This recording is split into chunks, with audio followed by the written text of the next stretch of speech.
అందరికీ నా యొక్క నమస్కారములు. నా పేరు ఆలుబిల్లి కౌశిక. నేను 6వ తరగతి చెన్నచెర్లలో ఎంపీపీ స్కూల్లో చదువుతున్నాను. నేను ఇప్పుడు చెబుతున్న సారాంశం మహాభారతంలో కుంతీదేవి పాత్ర. కుంతీదేవి పాండురాజు భార్య. అసలు పేరు కూడా యాదవ వంశానికి చెందిన సూరసేనుడి పెద్ద కుమార్తె. వాసుదేవుడి సోదరి కూడా. కావున శ్రీకృష్ణునికి మేనత్త అవుతుంది.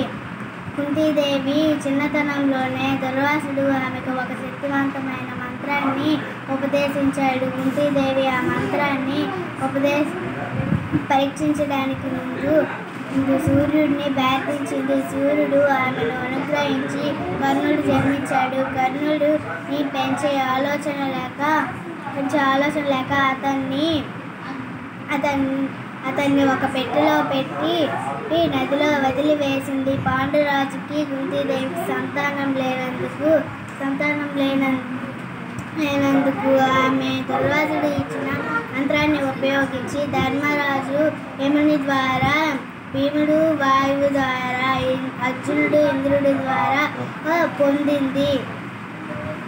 ఆ సవతి అయిన మాద్రి పాండురాజుతో సహమానం చేసిన తరువాత నకులు సహదేవుడు ఎటువంటి పక్షపాతం లేకుండా పెంచిన సాధ్వీమణి. పంచ పాండవులను సరైన విలువలతో పెంచి మాతృమూర్తి. కోడలిగా ద్రౌపది మరియు ఇతరుల కోడళ్ళు ఉన్న ఎంతో ప్రేమగా చూసుకున్న నారీ శిరోమణి.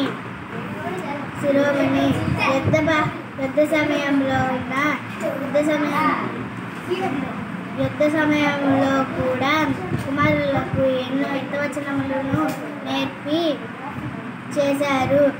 ధైర్య సాహసాలను నింపిన మాతృమూర్తి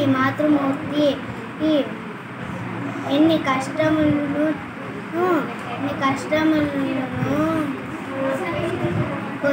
ఎదురైన మొక్కుని ధైర్యంతో కుటుంబములను పెంచి పెద్ద చేసిన ధైర్యశాలి.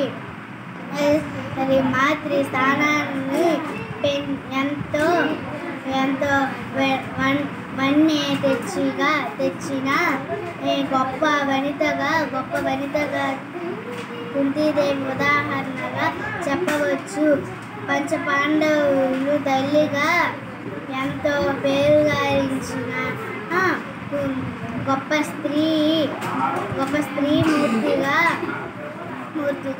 స్త్రీమూర్తిగా కుంతీదేవి చరిత్రకెక్కారు.